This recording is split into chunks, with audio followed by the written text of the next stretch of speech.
ওকে ওকে আসসালামু আলাইকুম। দিয়েছি। জেনেসিস মিড টার্ম মেডিসিন কর্তৃক আয়োজিত আজকের এই program how to prepare yourself for mid term medicine January 26 with long batch, এই প্রোগ্রামে আপনাদের সবাইকে স্বাগতম। আজকে আমি আপনাদের সাথে আছি, আমি doctor A K M. Kamrul Haque, experience part two training cardiology, Dhaka medical college and hospital. আজকে আমাদের প্রোগ্রামে আরো সাথে দুজন স্পিকার রয়েছেন যারা এইবার জানুয়ারি 2025-এ এফসিএস মিড টার্ম পাস করেছেন এবং আমিও তাদের সাথে ছিলাম এবং পাস করেছি। আমাদের সাথে আছেন ডক্টর ইফতেদা আসমত হোসনা আপু, এবং তিনি FCS part two final part trainee, Dhaka medical college and hospital. এবং আমাদের সাথে আরো আছেন ডক্টর রফিকুজ্জামান ভাইয়া, তিনি FCS final part trainee cardiology. আচ্ছা, আজকের প্রোগ্রামে শুরু থেকে শুনতে আজকের প্রোগ্রামে আমরা মেনে জানবো যে যারা সামনে জানুয়ারি 26-এ আমরা মিড টার্ম মেডিসিনে পরীক্ষা দিব, তারা আসলে কিভাবে এখন থেকে প্রিপারেশন নিলে আমরা আলটিমেটলি মিড টার্মে পাস করতে পারবো সেই বিষয়টা জানতে পারবো। বিশেষ করে আমরা যারা লং বেঞ্চ ছিলাম, আমি এদিকে আসমুল হোসনা, সিনথিয়া আপোস, এছাড়াও ডক্টর রকুনুজ্জামান ভাইয়া, আমরা প্রত্যেকেই মিড টার্ম মেডিসিনে লং বেঞ্চে ছিলাম এবং লং বেঞ্চে আমরা শুরুতে আমাদের ওই ব্যাচটা এই সময় এপ্রিল থেকে শুরু হয়েছিল এবং আমরা দীর্ঘ 7 থেকে 7.5 মাস মিড টার্মের সাথে ছিলাম। এবং এই ব্যাচে থেকেই আমরা প্রিপারেশন নিয়েছি এবং আলটিমেটলি আলহামদুলিল্লাহ আমরা প্রত্যেকেই প্রথমবারই আমরা মিড টার্ম পাস করতে পেরেছি। মিড টার্ম পাস করার জন্য আসলে কিছু আমাদের ট্রিক্স লাগে। কোন জিনিসগুলো আমাদেরকে মেইনলি কিভাবে প্রিপারেশন নিতে হবে, কোনটার উপর জোর দিতে হবে। আপনারা সবাই জানেন যে মিড টার্মের জন্য আমাদের যেটা লাগে এসবিএ, এসসিকিউ, এবং এসবিএ এসসিকিউ পাস করার পরে আমাদের যেটা করতে হয় অসপি এবং অসকি, সেটাতে বসার পর সেটা পাশ করার পরে আপনার মিড টার্মটা পুরোপুরি পাশ হয়ে যাবে। আর এই সবকিছু মিলেই আমাদের এই ব্যাচ গুলো রান হবে এবং এই যে একটা লং ডিউরেশনের ব্যাচ, এই ব্যাচে থেকে আপনি প্রিপারেশনটা কিভাবে নেবেন সেই জিনিস, সেই সম্পর্কটা আজকে মিলে আমরা জানবো।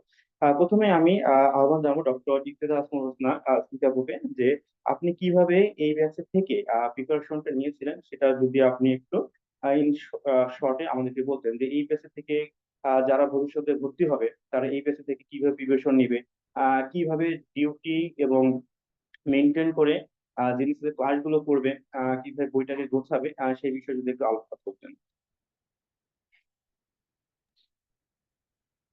ধন্যবাদ কামরুল। আমি একটু স্ক্রিনটা শেয়ার করে বলছি।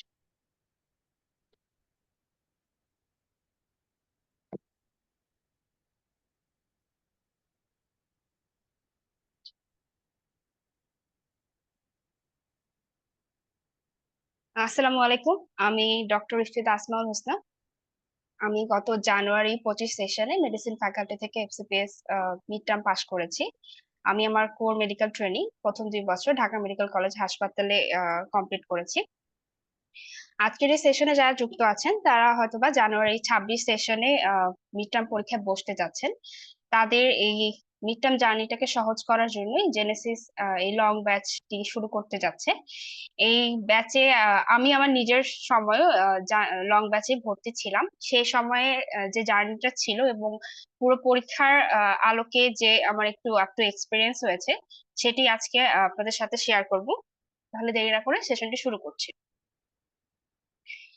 এটা আমরা মোটামুটি সবাই জানি যে এফসিপিএস মিড টার্ম বসার জন্য যে ক্রাইটেরিয়াটা লাগে, যে প্রথমে আমাদের পার্ট 1 পাস করতে হয়, তারপর যে যে ব্রাঞ্চেই থাকি না কেন প্রথম 2 বছর আমাদের ইন্টারনাল মেডিসিনে ট্রেনিংটা সম্পন্ন করতে হয়।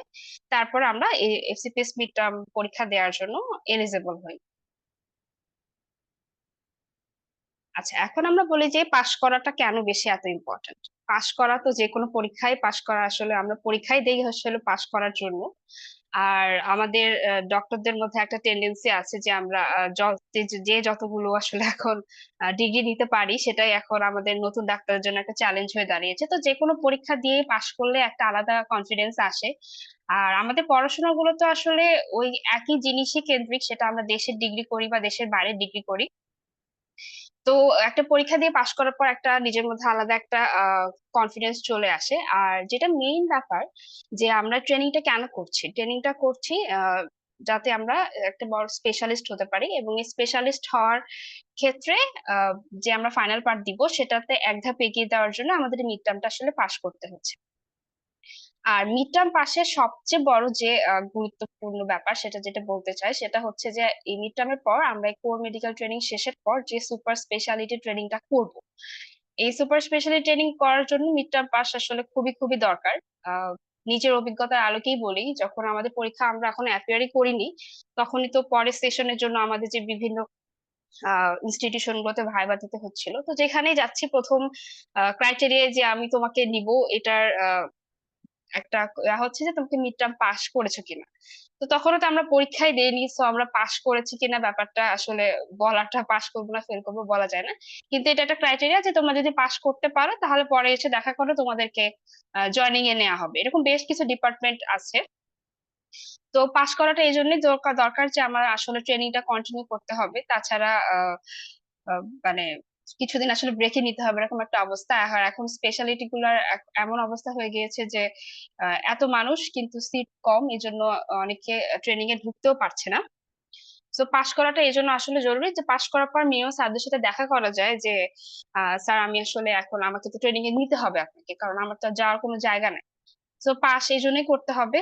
আর আর একটা ব্যাপার যেটা আসলে আমাদের সেলিব্রেশন প্রোগ্রামে রাফি ভাই বলেছিলেন, যেটা আমার আসলে খুবই ভালো লেগেছিল, যে তোমরা আর যার জন্য সেলিব্রেশন করো সেটা পরের কথা, কিন্তু এটা মেইন জিনিস যে তোমাকে এই পরীক্ষার জন্য আবার বসতে হবে না।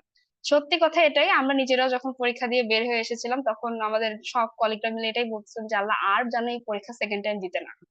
কারণ প্রতিটা পরীক্ষার যে স্ট্রেসটা গেছে, আর আমাদের সময় পরীক্ষাটা একটু লেন্দি হওয়ার কারণে আমাদের মধ্যে স্ট্রেসটা আরো বেশি গেছে। তো যে কারণে হোক, আল্লাহর রহমতে হোক, ওই টাইমটা আমরা প্রিপারেশনের জন্য সময় পেয়েছিলাম। যে কারণে আল্লাহর রহমতে আটকাতে হয়নি, এই জন্য আল্লাহর কাছে আসলে শুকরিয়া আদায় করি। কিন্তু পাশ করাটা আসলে জরুরি, এবং এই পাশ করার জন্য জেনেসিস যতটুকু হেল্প করার সবভাবে হেল্প করবে। শুধু জেনেসিস এর পাশে থাকতে হবে। আর কেন এই জেনেসিস এর লং ব্যাচে আমরা আসলে ভর্তি হব? জেনেসিস এর লং ব্যাচ আসলে যারা একটু গুছানো প্রিপারেশন নিতে চায়, আর যে এখন আমরা তো শুধুমাত্র যে এমবিবিএস হোক বা পার্ট ওয়ান এর সময় হোক শুধুমাত্র বাসায় বসে বা লাইব্রেরিতে বসে সারাদিন শুধুমাত্র পড়াশোনার পিছনে সময় ব্যয় করতে পেরেছি, কিন্তু এই মিড টার্মের সময় আমাদের পুরো দমের ট্রেনিং করতে হচ্ছে, মর্নিং ইভিনিং নাইট সবকিছু মিলে আসলে যারা পরের দিকে ব্যাচ গুলোতে ভর্তি হয়, এক্সাম ব্যাচ হোক বা রেগুলার ব্যাচ হোক, সেগুলোতে আসলে সময়টা কম পাওয়া যায়। দেখা যায় যে সপ্তাহে দুটো করে ক্লাস থাকছে, তার মধ্যে একদিন অ্যাডমিশন থাকে, পোস্ট অ্যাডমিশন থাকে, এগুলোতে তো আসলে কি পরিমাণ রাশ যায়, যারা আসলে ট্রেনিং এ আছে তারা নিজেরা খুব ভালোভাবেই জানার কথা। তো লং ব্যাচের সুবিধাটা এটা যেটা সপ্তাহে একটা করে ক্লাস থাকে, একদিন যে কোনো ভাবেই হোক কারোর সাথে ডিউটি এক্সচেঞ্জ করে হলেও ম্যানেজ করা যায়। আর সময়টা বেশি থাকে, পুরো এক সপ্তাহ জুড়ে একটা সিস্টেম সুন্দর করে পড়ার সময় পাওয়া যায়। এই সময়টা যদি কেউ মানে প্রথম থেকে সিরিয়াস থেকে পড়াশোনাটা শেষ করে তাহলে সে অবশ্যই পুরোটা শেষ করতে পারবে। এবং তখন থেকে পড়া হোক বা পুরোপুরি যদি পড়াটা না হয়ে থাকে, মিনিমাম পড়াটা যদি সে গুছিয়ে রাখতে পারে, যে আমি গুছিয়ে থাকলেও পরীক্ষার আগে তখন বা সময় ফাঁকে ফাঁকে হচ্ছে শেষ করে ফেলতে পারবো, তাহলেও কিন্তু সে অনেকটা এগিয়ে যাবে। আর জেনেসিস যেটা করে যে প্রতি ক্লাসের আগে একটা ব্রেনস্টর্মিং এক্সাম নেয়, তারপর হচ্ছে ক্লাস লেকচারটা হয়, লেকচারের পরে ওই লেকচার যদি শেষ হয় পরের দিনের ক্লাসের আগে ওই পুরো লেকচারটা জুড়ে হচ্ছে পরীক্ষা নেয়। পরীক্ষা নেওয়ার পর সেটা সলভ ক্লাস হয়। মানে জেনেসিস কোনোভাবে নিজের দিক দিক থেকে কোনো ঘাটতি রাখবে না আপনার প্রিপারেশনটাকে একদম 100% করার জন্য। এখন আপনি কতটুকু কোপ আপ করতে পারবেন এটাই হচ্ছে আপনার ব্যাপার। আর মেন্টররা এত সুন্দর সুন্দর স্লাইড যেভাবে প্যালেটেবল করা যায়, ডেভিডসন তো অনেক বড় বই, পুরো বইটা আর মিড টার্মের যে প্রিপারেশনটা এটা পার্ট ওয়ানের প্রিপারেশন থেকে একদমই আলাদা। তখন আসলে এসবিএ ছিল পাঁচটা অপশনের মধ্যে একটা যেটা মোটামুটি সুইটেবল মনে হয়, কাইন্ড অফ একটু পড়া থাকলে দিয়ে দেওয়া যেত। কিন্তু মিড টার্মের ক্ষেত্রে যেটা হয় যে একদম রিটেন কোয়েশ্চেনটাতে উল্লেখ করে দেওয়া যে rights four risk factor, write five causes. তো মানে বইয়ে যে পয়েন্ট গুলো থাকে ওগুলো একদম 1 2 3 4 এভাবে করে যদি মুখস্থ না করা হয় রিটেন পরীক্ষা আসলে দেওয়া যায় না। আর এফসিপিএস মিড টার্ম নিয়ে সবার যে একটা ভ্রান্ত ধারণা ছিল যে মিড টার্ম মানে বসলেই পাশ করা যায়, পার্ট ওয়ান এর জন্য সবাই খুব ভালোভাবে প্রিপারেশন নেয়, ফাইনাল পার্টের জন্য তো সবাই জান প্রান্তে প্রিপারেশন নেয়, কিন্তু মিড টার্মটাকে কেউ হচ্ছে এরকম পাত্তা দিতে চায় না।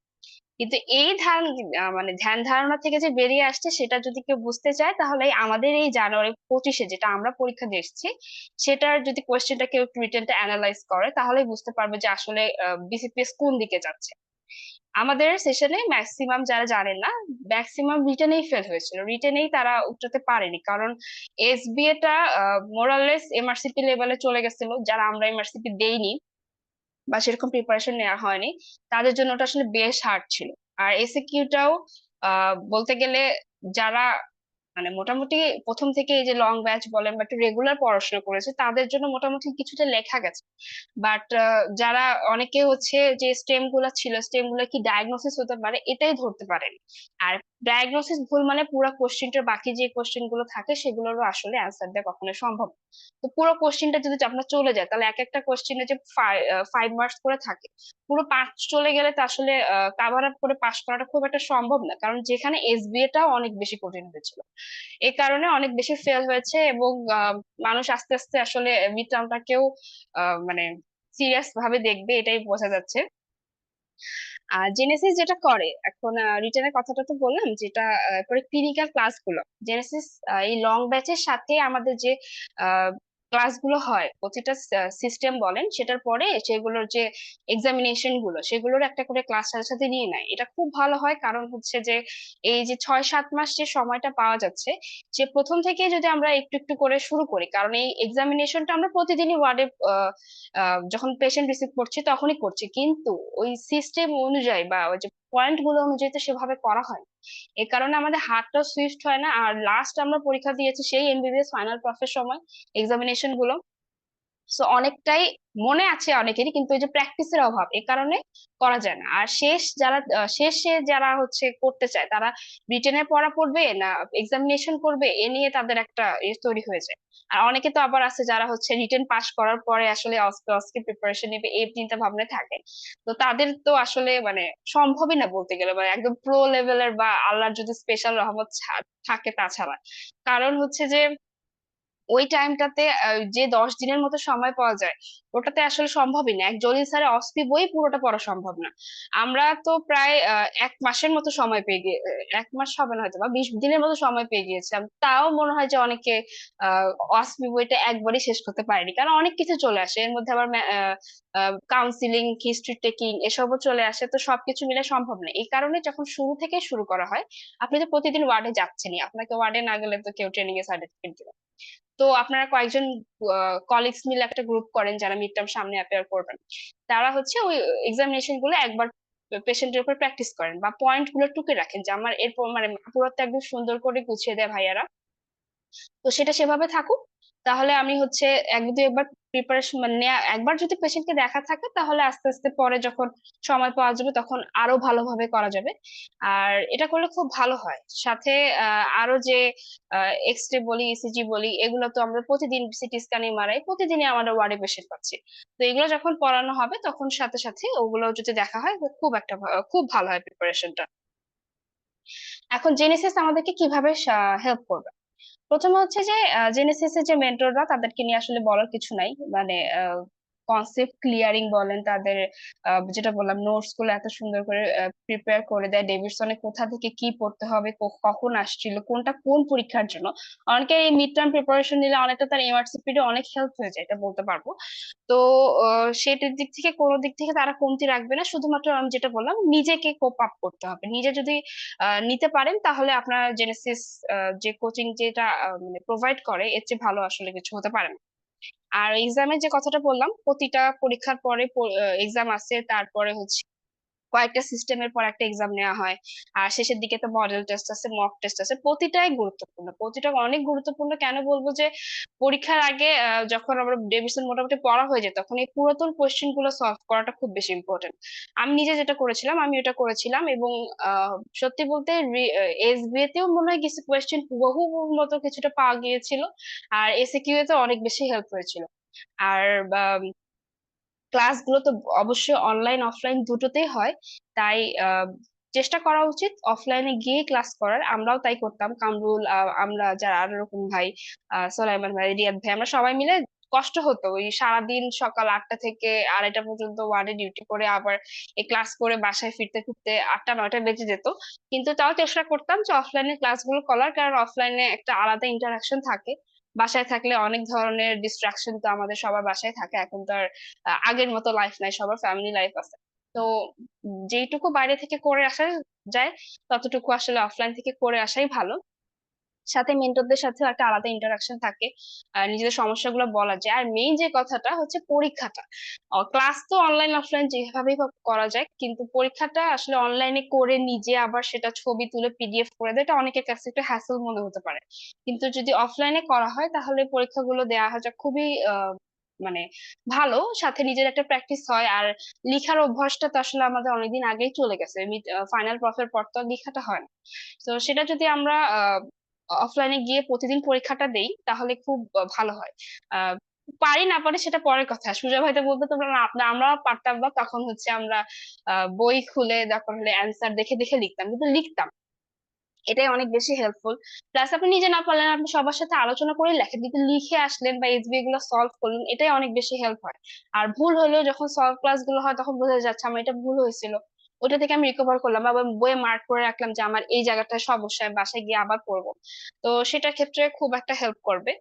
আর জেনেসিস শুধুমাত্র এসবের ব্যাপারেই না, আপনি যদি নিজে রেগুলার খারাপ করতে থাকেন তাহলে মেন্টররা তো যে কোনো প্রকার সমস্যায় সাথে সাথে আপনাকে হেল্প করবে। মুনাদি ভাই তো স্পেশালি সবার আহ, কেউ যদি রেগুলার এক্সাম না দেয় বা খারাপ করছে যে কোনো ক্ষেত্রে উনি সব ধরনের সাপোর্ট আসলে দিয়ে থাকতে পারেন। আর শুধুমাত্র যে জেনেসিস যা করছে সেটাই আমাদেরকে মানে খাইয়ে দিবে এরকম ব্যাপারটা না। আপনি ওটা দেখে দেখে নিজের সবার নিজস্ব একটা পড়ার প্যাটার্ন আছে, সেভাবে সে তার কিভাবে পড়াটা গুছিয়ে রাখবে এবং পরবর্তীতে পরীক্ষার আগে যে রিভিশনের ব্যাপারটা দরকার সেটা সে খুব ভালোভাবে আসলে তৈরি করতে পারবে। সেক্ষেত্রে আস্তে আস্তে প্রতিটা বই প্রতিটা সিস্টেম প্রথম থেকে শুরু করে বইয়ে ডেভিডসনের প্রথমেই যে একটা ছবি থাকে, ওখান থেকেও যে এক্সামিনেশনের পয়েন্ট গুলা আসে সেগুলো থেকেও কিন্তু এসিকিউ আসতে পারে, সেগুলো গুছিয়ে গুছিয়ে লিখতে হবে যে আমি জেনারেল এক্সামিনেশনে কি পেয়েছি, আমি সিস্টেমিক এক্সামিনেশনে প্রতিটাতে কি পেয়েছি। 4টা পয়েন্ট আসতেই পারে, খুব একটা মানে আহ, আকাশ থেকে পড়লাম ব্যাপারটা না। আর প্রতিটা সিস্টেম প্রতিটা ডিজিজের যে clinical feature, investigation, management plan, এটা আলাদা আলাদা করে যদি নিজে গুছায় রাখা যায় তাহলে পরীক্ষার আগেও হেল্প হয় এবং রিভিশন দিতে খুবই কম সময় লাগে। মানে একটা সিস্টেম যদি ডেভিশন ধরে রিভিশন দিতে হয় তাহলে তো মানে অনেক দিনের সময় লাগার কথা, কিন্তু পরীক্ষার আগে এতটা সময় পাওয়া সম্ভবই না। আর আমাদের পক্ষে ডিউটি করে এসে আবার রাতে পুরো সংসার সামলায় পড়ার ব্যাপারটা আসলে অনেক বেশি টাফ হয়ে যায়, সবাই অনেকে আবার চেম্বার টেম্বারও করে। তো এভাবে যদি পড়াটা প্রথম থেকে গুছিয়ে রাখা যায় যে আমি সিস্টেমটা এভাবে সাজিয়ে রাখলাম যে জিনিসগুলো আমার বেশি ইম্পর্টেন্ট, ভাই আপুরা প্রথমেই বলে দেয় যে কোনগুলো 5 স্টার টপিক কোনগুলো 4 স্টার টপিক, সেভাবে যদি সাজিয়ে রাখা যায় তাহলে হচ্ছে শেষের দিকে খুব হেল্প হয় রিভিশনের ক্ষেত্রে, এবং পরীক্ষা দেওয়াটা খুব বেশি ইজি হয়। এবার মিড টার্ম এক্সাম প্যাটার্নটা মোটামুটি সবারই জানে বা হয়তো বা খুব বেশি জানা নাই যে 2 ভাগে হয়।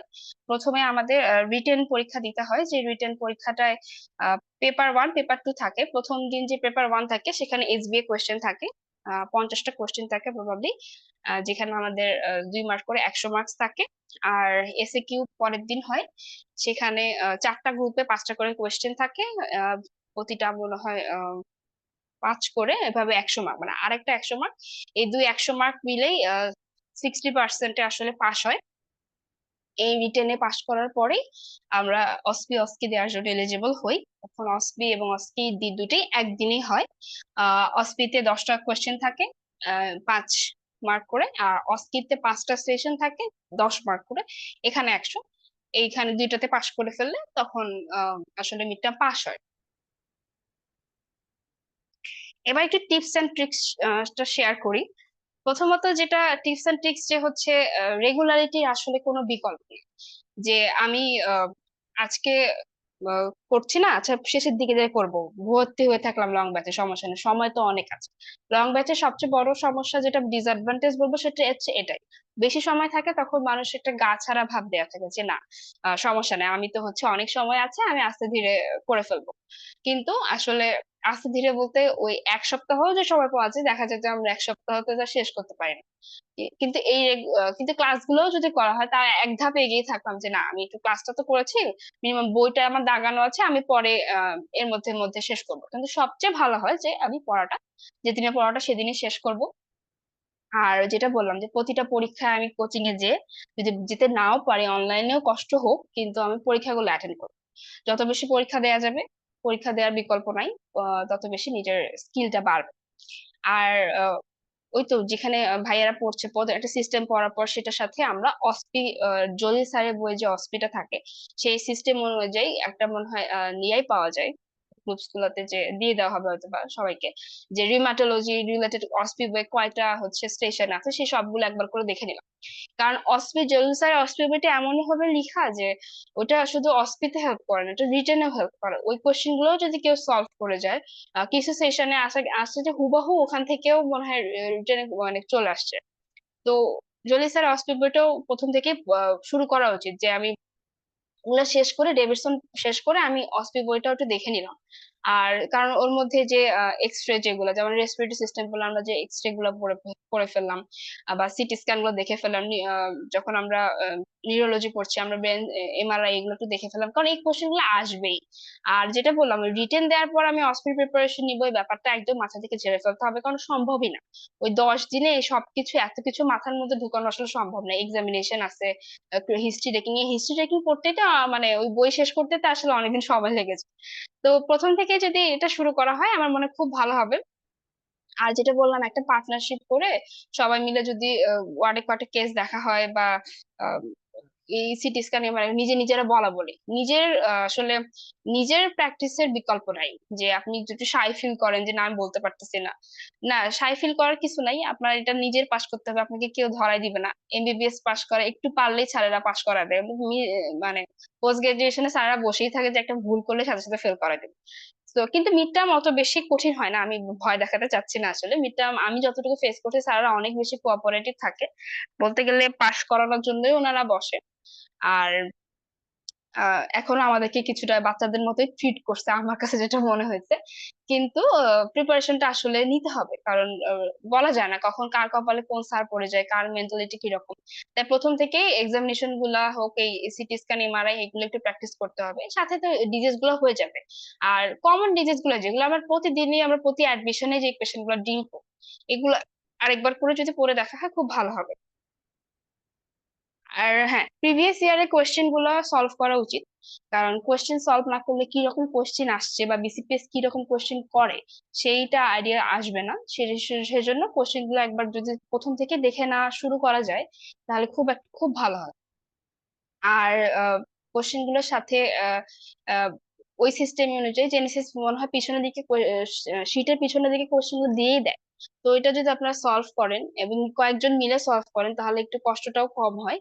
আর সাথে এসবিএ, যেগুলো এসবিএ টা বেশ হার্ডই করতেছে। মানে আগে তো আমরা শুধু ডায়াগনোসিস পর্যন্তই পারতাম পার্ট 1-এ, এখন ওই ডায়াগনোসিস এর পর ফার্স্ট লাইন ম্যানেজমেন্ট কি, সেকেন্ড লাইন ম্যানেজমেন্ট কি, ভিতর থেকে কোশ্চেন গুলো দেয়, যেগুলা আসলে একটু হার্ডই হয়ে যায়। মানে ডেভিডসনের ভিতরটুকু পড়া না থাকলে আসলে ওভাবে দেয়া সম্ভব না।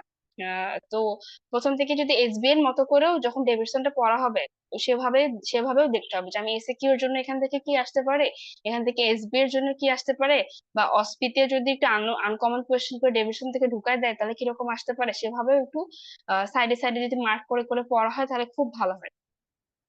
আর জলিসের অস্মি বই তো আমরা পড়বোই, আর যেটা বললাম পার্টনারশিপ করে পড়াটা খুব ভালো হয়, কারণ একা একা পড়া আসলে হয় না, বা পড়লেও ভুলে যাওয়া হয়। কিন্তু আরেকজনের সাথে পড়লে আমি একটা জিনিস জানি, আমার পার্টনার আর একটা জিনিস জানে, যখন দুজন মিলে আলোচনা করে পড়া হয় তখন ভালো হয়।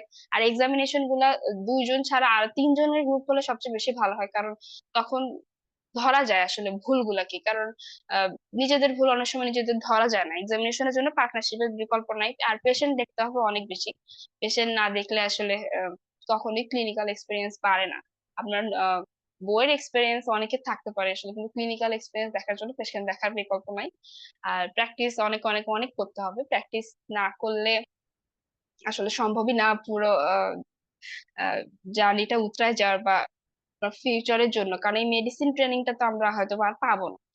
তো কারণ আমরা সবাই স্পেশালিটিতে চলে যাবো, তখন হয়তো বা ডিফারেন্ট কেস সবসময় ডিল করতে হবে, কিন্তু আপনার মেডিসিন সারা জীবনই আপনাকে পেশেন্ট চেম্বারে হোক বা ফ্যামিলিতে ডিল করতে হোক, তাই পেশেন্ট দেখা এবং সে তাদের উপর প্র্যাকটিস করা, প্রপার ওয়েতে প্র্যাকটিস করা, যেটা বললাম যে এক্সামিনেশন যখন করবো এক্সামিনেশনটা এক্সামিনেশনের মতো করে করি। যে পয়েন্টস গুলো আসে সিরিয়াল বাই করি, ইন্সপেকশন, পালপেশন, পারকাশন, অসকালটেশন। তাহলে হচ্ছে খুব ভালো হয়। আর প্রথম থেকে আসলে লেগে থাকতে হবে, কারণ মানুষের লাইফে বলা যায় না কিছু, প্রথম থেকে আগে শুরু করার এটা একটা আহ ভালো দিক যে আমি প্রথম থেকে একটা চ্যাপ্টার হোক সেটাই আমি শুরু করছি।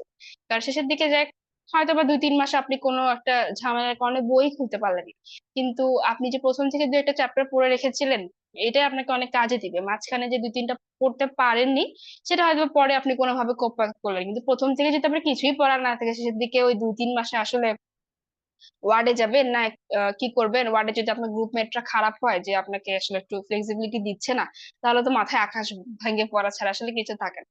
তো প্রথম থেকে এই জন্য শুরু করাটা ভালো। আর অবশ্যই আল্লাহর কাছে সবসময় চাবেন, পরীক্ষা আমরা যতটুকু প্রিপারেশন নেই না কেন, আল্লাহর রহমত ছাড়া আসলে কোনোভাবেই পাশ করা সম্ভব না। ওই দিন পরীক্ষার হলে আসলে কি হয় এটা আসলে একটা ম্যাজিক্যাল ব্যাপারই বলা যায়, যে কিভাবে রহমত চলে আসে, কিভাবে পাশ হয়ে যায়। তো প্রথম থেকে যে যার ধর্ম অনুযায়ী তার সৃষ্টিকর্তার কাছে পুরোটা চাইবেন যে আহ, আল্লাহর রহমতে মানে ভালোভাবে উতরিয়ে যেন যাওয়া যায়, এতটুকুই। আর এটা তো আমরা সবাই জানি যে slow and steady wins the race. তো আস্তে আস্তে একটু শুরু করি, ইনশাল্লাহ সবাই আহ, ভালো করবেন। তো থ্যাংক ইউ, এটাই ছিল আমার প্রেজেন্টেশন। আহ, ধন্যবাদ ডক্টর সিদ্দিকে। খুব সুন্দরভাবে আসলে লং ব্যাচে থেকে কিভাবে প্রিপারেশন নেবে এবং তিনি কিভাবে প্রিপারেশন নিয়েছিলেন সেই জিনিসগুলো সবকিছু এক স্লাইডের মধ্যে খুব সুন্দরভাবে তুলে ধরার জন্য, এবং শেষে যে টিপস এন্ড ট্রিক যেগুলো হলো বললো সেগুলো খুব সুন্দরভাবে আশা করি আপনারা যারা আমাদের সাথে যুক্ত আছেন বা পরবর্তীতে যুক্ত হবেন তারা সেই জিনিসগুলো খুব ভালোভাবে বুঝতে পেরেছেন। এবং এইভাবে যদি আপনি একটু ফলো করে যদি আপনি মিডটার্ম প্রিপারেশন নেন ইনশাল্লাহ আপনারও কিন্তু সামনেই পাস ইনশাল্লাহ হয়ে যাবে। যেটা আর দুই একটা কথা যদি একটু বলি, যে যেমন পার্ট ওয়ান এর সাথে আমাদের মিড টার্মের যে পার্থক্যটা একটা হচ্ছে, একটা এসবিএটা, এটা দুটাতেই কিন্তু আমাদের একই রকম। আর এখানে যেটা পার্থক্য হয় আপনার এসিকিউটাতে যেটা সমস্যা হয় যে অনেকের টাইম ম্যানেজমেন্টের সমস্যা হয়। আর এই টাইম ম্যানেজমেন্টের জন্য আপনাদের যেটা আসলে রেগুলার করতে হবে সেটা হচ্ছে রেগুলার এক্সাম দেওয়া। কিন্তু যে কথাটা বললো যে আমরা যারা লং বেসে ছিলাম আমরা রেগুলার অফলাইনে আসতাম, এসে এক্সাম গুলো যদি পড়াও না হতো আমরা অন্তত দেখে হোক বা একে অপরের সাথে আলোচনা করে হোক লিখতাম। কারণ এখানে আসলে যেটা আপনার হবে কি, লেখা প্র্যাকটিসটা ভেরি ইম্পর্টেন্ট। আপনি যত লেখা প্র্যাকটিস করবেন এতে আপনার টাইম ম্যানেজমেন্টটাও ঠিক হবে, সাথে কোশ্চেন গুলোর আপনার রিটেনে লেখার প্যাটার্নটাও সম্বন্ধে কিন্তু আপনার অনেকটাই খুব ভালো একটা আয়ত্তে চলে আসবে। আর জেনেসিস মেন্টররা যে কাজটা করতো যে আমাদের রিটেনের প্যাটার্নটা, কারণ রিটেন আপনি আসলে কিভাবে লিখবেন, রিটেনটা এমন যে আপনি আপনার মতো করে বা কোনোভাবে লিখলেই যে মার্ক পাবেন এমনটা না। ধরেন আপনার ইনভেস্টিগেশন দিল, 5টা ইনভেস্টিগেশন কোনগুলো আপনাকে মিলিয়ে লিখতে হবে, ট্রিটমেন্টের মধ্যে কোনগুলো ইম্পর্টেন্ট সেগুলো আগে লিখতে হবে, এই জিনিসগুলো কিন্তু আমাদেরকে মেন্টররা খুব সুন্দরভাবে বলে দিত, ক্লাসের মধ্যেই খুব সুন্দরভাবে বলে দিত। তাই সেটাই যে আপনাকে যেটা করতে হবে যে রেগুলার এক্সাম দিতে হবে, এক্সাম দিয়ে আপনার এসিকিউর জন্য প্রিপারেশন নিতে হবে, এবং আপনার রিটেনের প্যাটার্নটা কিভাবে লিখতে হয়, কিভাবে আপনার আহ খাতার মধ্যে আপনি খুব সুন্দরভাবে তুলে ধরবেন এবং স্যাররা এতে আকৃষ্ট আপনাকে মার্কটা দিবে, সেই জিনিসটা কিন্তু আপনাকে এই রেগুলার এক্সাম দেওয়ার মাধ্যমে শিখতে হবে। আর আমি এই পর্যায়ে আহ্বান জানাবো ডক্টর রকুনজন ভাইকে। ভাই আমাদের এক্সপিরিয়েন্স মিড টার্ম লং ব্যাচে ছিলেন। ভাইয়াকে আমি জিজ্ঞেস করবো যে ভাইয়া এই লং ব্যাচের থেকে কিভাবে নিজেকে প্রস্তুত করেছিলেন এক্সপিরিয়েন্স মিড টার্ম মেডিসিনের জন্য, ডক্টর রকুনজন ভাই।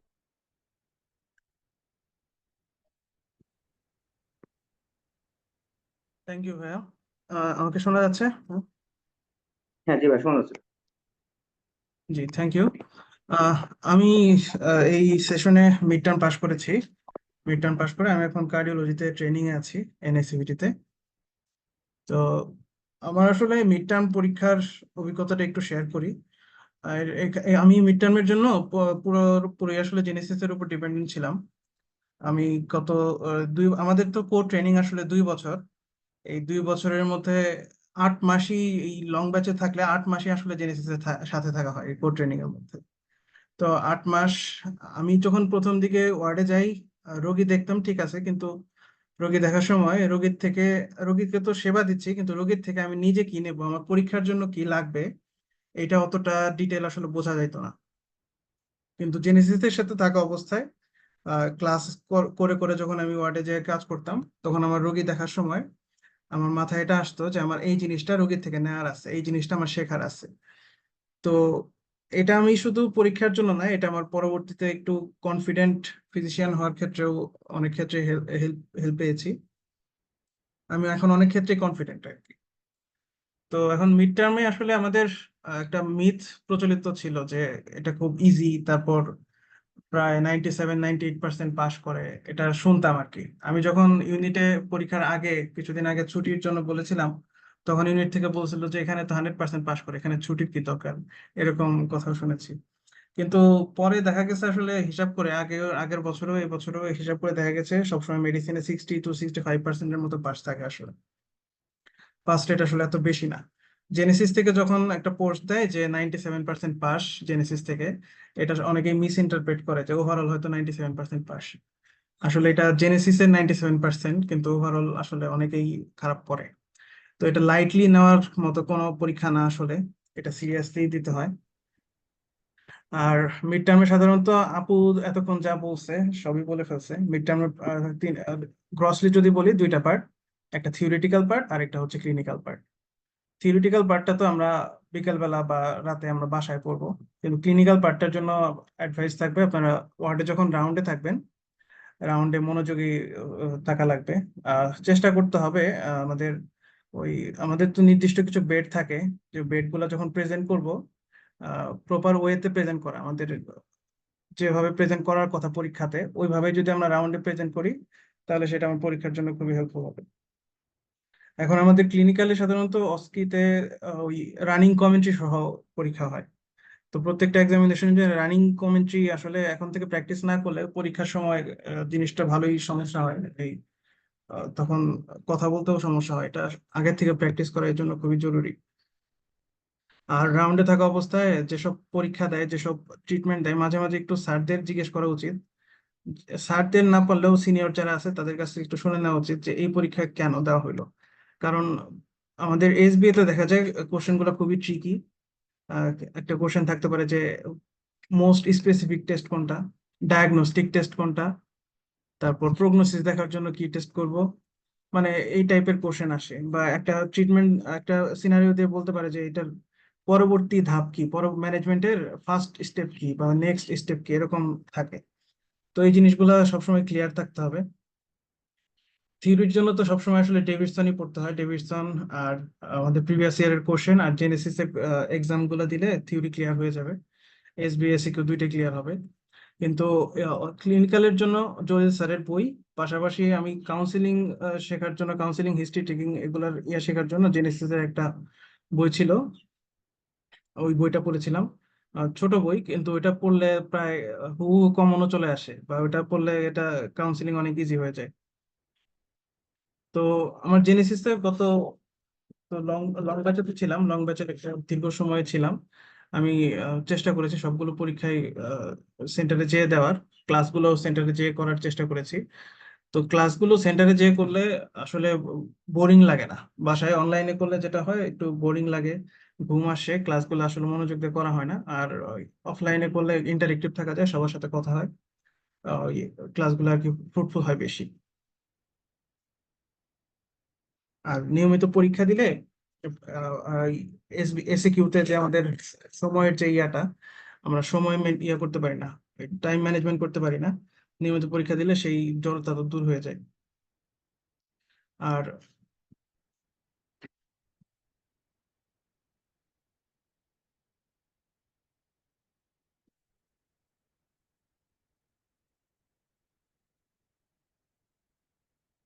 এছাড়া আমাদের এখন ওই যখন আমাদের ডিউটি থাকবে, আমরা যদি ওই সিটি, তারপর এমআরআই, তারপর ওই এক্স রে, তারপর ইসিজি, এগুলো সব থেকে ভালো হয় যদি আমরা প্রত্যেকটা জিনিসের ফাইন্ডিংস গুলো চিনে রাখি। লিস্ট কোনটা হ্যামোরেজ, কোনটা ইসকেমিক স্ট্রোক, কোনটা ইসিজিতে কোনটা এমআই আছে, এই জিনিসগুলো আমরা স্যারদের থেকে একটু জিজ্ঞেস করব, আমরা রাউন্ডের সময় একটু জিজ্ঞেস করে নিব যে এটাতে কি ফাইন্ডিংস আছে, একটু ওই অ্যাটলিস্ট ইসকেমিয়া কোনটা, হ্যামোরেজ কোনটা, বা কনসোলিডেশন কোনটা, একটা মাসলেশন কোনটা, এই জিনিসগুলো ক্লিয়ার থাকা ভালো। তাহলে পরীক্ষার সময় আর সমস্যা হবে না। আর আমাদের এখন রিটেনের জন্য প্রস্তুতির পাশাপাশি অস্পিটাও প্রথম থেকে শুরু করা উচিত। প্রথম প্রতিদিনই যদি 5টা থেকে 10টা করে অস্পি এখন থেকে পড়া যায় তাহলে অনেক ইজি হবে। আমাদের সময় ভাইরা বলতেন যে ওই জলিল স্যারের বইটা মিনিমাম 3বার শেষ করে যাওয়া উচিত অস্পির আগ পর্যন্ত। তো 3বার শেষ করতে গেলে অনেকগুলো অস্পি, প্রায় 500-র মতো অস্পি আছে, 3বার শেষ করা কঠিন ব্যাপার। প্রথম দিকেই আসলে শুরু না করলে পরীক্ষা একদম ওই অস্পির আগ মুহূর্তে শুরু করলে এটা আসলে শেষ করা সম্ভব না। প্রথম থেকে এই জন্য প্রতিদিন 10টা 10টা করে শুরু করলে একদম রিটেন, মানে রিটেনের আগেই একবার শেষ হবে, পরে রিটেনের পরে আরেকবার শেষ করা যাবে আর কি, বারবার রিভিশন দেওয়ার একটা সময় থাকবে আর কি।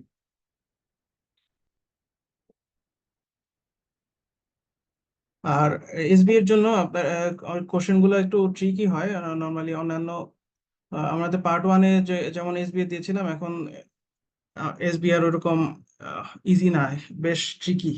আমাদের এই জন্য রাউন্ডটা খুব গুরুত্বপূর্ণ। স্যাররা কি বলে, সব সব ওয়ার্ড তো আসলে অত একাডেমিক হয় না, একাডেমিক না হইলেও নিজেদের ইয়া থেকে স্যারদেরকে একটু জিজ্ঞেস করে করে নিতে হবে কোনটা ভালো, কোনটা আসলে স্পেসিফিক, কোনটা মোস্ট ইম্পর্টেন্ট, কোনটা নেক্সট স্টেপ, এই জিনিসগুলো স্যারদের কাছ থেকে জেনে নিতে হবে। জেনে নিলে আর কি আমাদের কনসেপ্ট ক্লিয়ার থাকবে, তো সেক্ষেত্রে এসবি এর আমাদের ভালো হবে আর কি। আর এসিকিউর জন্য প্রিভিয়াস কোশ্চেন প্লাস জেনেসিস এর এক্সাম, জেনেসিস এর এক্সাম গুলো রেগুলার দিলেই সব ক্লিয়ার হয়ে যাবে ইনশাল্লাহ। তো আমি আর কথা বাড়াতে চাচ্ছি না, আমি আসলে তো প্রিপেয়ার্ডও না। তবে ধন্যবাদ সবাইকে, সবার জন্য শুভকামনা রইলো। আশা করি ধন্যবাদ ডক্টর রূপমঞ্জন ভাইকে। ভাইকে পরামর্শ নিবেন এবং ব্যাচ থেকে, এবং এবং ভাইয়াও কিভাবে আমাদের লং ব্যাচেস থেকে প্রিপারেশনটা নিয়েছেন সে বিষয়ে বলার জন্য। আহ, আমি যদি একটু সবগুলো মিলে একটু সংক্ষেপ যদি করি, আমাদের লং ব্যাচের মধ্যে আসলে যেগুলো থাকবে, এক হচ্ছে তো আপনার রেগুলার ক্লাস থাকবে, সেই সাথে সাথে আমাদের কিছু অস্পির জন্য যে এক্সাম গুলো দরকার, অস্পির জন্য সেই এক্সাম গুলো থাকবে, সাথে সিটি, এমআরআই বা এক্স রে। এবার যেটা জানানো হচ্ছে, যেটা হচ্ছে মানে আপনাদের যে যেগুলো মেনলি থাকবেই, যেমন অস্পির ক্ষেত্রে এক হচ্ছে আপনার X ray, ECG, CT scan, MRI, ঠিক আছে, তারপর পিক্টোরিয়াল, এই জিনিসগুলো মানে প্রত্যেকবারই থাকে এবং এগুলো আপনাকে করতে হবে। এই জিনিসগুলো কিন্তু আপনাদের আলাদা করে ক্লাস থাকে এই মিড টার্ম লং লেস। তারপর আপনার কিছু এক্সামিনেশন ক্লাস থাকবে এবং প্রত্যেকবারই কিন্তু আপনার এক্সামিনেশন দুটা থেকে তিনটা থাকে। এবার যেমন আমাদের এক্সামিনেশন ছিল, জেনারেল এক্সামিনেশন ছিল একটা, আর একটা হচ্ছে আপনার রেসপিরেটরি সিস্টেম, এবং রেসপিরেটরি সিস্টেমে কিন্তু আপনার ফ্রন্ট ব্যাক দুটাই করা লাগছে, ঠিক আছে। তো সেরকম যে আপনার কিছু এই এক্সামিনেশন গুলো বা যেগুলো আপনার ওয়ার্ড রিলেটেড, এগুলো কিন্তু আপনাকে ওয়ার্ডেই শিখতে হবে, ঠিক আছে। ওয়ার্ডে আপনি রেগুলার যান, আপনি ওয়ার্ডে রেগুলার গিয়ে আপনি প্রত্যেকদিন একটা সিস্টেম করে আপনি এক্সামিনেশন করেন, এবং শুধু একাই না, কয়েকজন মিলে যদি আপনি এক্সামিনেশনটা করেন, কিন্তু এক্সামিনেশনে আপনার ভুলগুলো আপনি ধরতে পারবেন সহজে, এবং এই এক্সামিনেশনের ভুলগুলো আপনি সহজে ধরতে পারবেন। সাথে আহ, আপনার প্র্যাকটিসটা রেগুলার হচ্ছে, আর আপনি যত বেশি প্র্যাকটিস করতে পারবেন তত কিন্তু আপনার পরীক্ষার সময় আপনার নার্ভাসনেসটা কিন্তু কেটে যাবে। আর এসবি এর জন্য যেটা করতে হবে, আপনার মেইন বই তো পড়তে হবে, মেইন বইটা খুব ভালো পড়তে হবে, এবং সাথে সেগুলোর ইংলিশ চয়েস কনভার্সন এই জিনিসগুলো আপনার করতে হবে। আর এসিকিউ এর জন্য যেটা করতে হবে আপনার, এক হচ্ছে ডেভিডসনের জিনিসগুলো, যেমন ট্রিটমেন্ট বলেন, ইনভেস্টিগেশন বলেন, এগুলোকে আপনাকে একটা ফরম্যাট অনুযায়ী, প্যাটার্ন অনুযায়ী কিন্তু আপনাকে নোট করে রাখতে হবে। এটার জন্য আপনার জন্য আরেকটা হেল্পফুল হচ্ছে আপনার দলিল স্যারের অস্থি বইটা পড়া। দলিল স্যারের অস্থি বইটা যখন আপনি রেগুলার পড়বেন, ওখানে কিন্তু রিটেনের প্যাটার্নটা অনেকটাই ওই প্যাটার্ন হিসাবে কিন্তু লিখলেই আপনি কিন্তু পরীক্ষায় ভালো মার্ক পাবেন। কারণ এই দলিল স্যারের অস্থি বইটা আপনি একসাথে অস্থিতেও কাজে দিবে, সাথে আপনার রিটেনের জন্য কিন্তু কাজে দিবে। এই জন্য যেটা করতে হয় যে, যেহেতু আপনাদের লং ব্যাচে আমাদের এক সপ্তাহ প্রত্যেক উইকলি একটা করে ক্লাস থাকে, আপনি যখন একটা ক্লাস করবেন, ক্লাসটা করার পরে আপনি বইটা রিভিশনটা পড়লেন, রিভিশন পড়ার পরে আপনি জলিসের বইটা ওই টপিক গুলো, ধরুন কার্ডিওলজি ক্লাসটা হলো, আপনি কার্ডিওলজির অস্ত্রগুলো পড়ে ফেলেন। অস্ত্রগুলো পড়ার পরে আমি যে কাজটা করতাম, যে ওইখানে ধরুন কোনো একটা ট্রিটমেন্ট বা ইনভেস্টিগেশন দেওয়া আছে একটা ডিজিজের, ওইগুলো আবার আমি নতুন করে লিখে ডিভিশনে লাগিয়ে নিতাম। এটা একটা আপনার অস্থিরও প্রিপারেশন হয়ে যাচ্ছে, একই সাথে আপনার কিন্তু রিটেনও প্রিপারেশন হয়ে যাচ্ছে। তাই আপনারা যদি লং ব্যাচ থেকে এইভাবে করে প্রিপারেশন নেন এবং একটা টাইম পাবেন, ভালো একটা টাইম পাওয়া যায়, আগে শেষ হয়ে যায় এবং সে দিয়ে একটা রিভিশন একটা খুব সুন্দর একটা টাইম পাওয়া যায়, প্রায় এক মাস, 1 থেকে 1.5 মাস একটা টাইম পাওয়া যায়। এই টাইমটাতে কিন্তু আপনার নিজেকে প্রিপেয়ার করার জন্য একটা খুবই একটা উপযুক্ত সময়। তাই বলবো যে আপনারা যারা সামনে জানুয়ারি 26-এ মিড টার্মে বসার জন্য প্ল্যান করতেছেন, তাদেরকে বলবো শুরু থেকেই, এখন থেকে একটু একটু করে, অল্প অল্প করে আপনারা প্রিপারেশনটা নেন। আর ডিউটির পাশাপাশি যখন আপনি একটু একটু করে প্রিপারেশন নেবেন, তখন আপনার প্রিপারেশনটা কিন্তু আপনার একটা ফ্রুটফুল হবে। আর আপনাদের এখানে যারা যুক্ত আছেন, তাদের যদি কোনো প্রশ্ন থাকে আপনি প্রশ্ন করতে পারেন। আর যদি কোনো প্রশ্ন না থাকে, তাহলে আমরা আমাদের আজকের প্রোগ্রাম এখানে শেষ করব। কারো কি কোনো কিছু জানার আছে?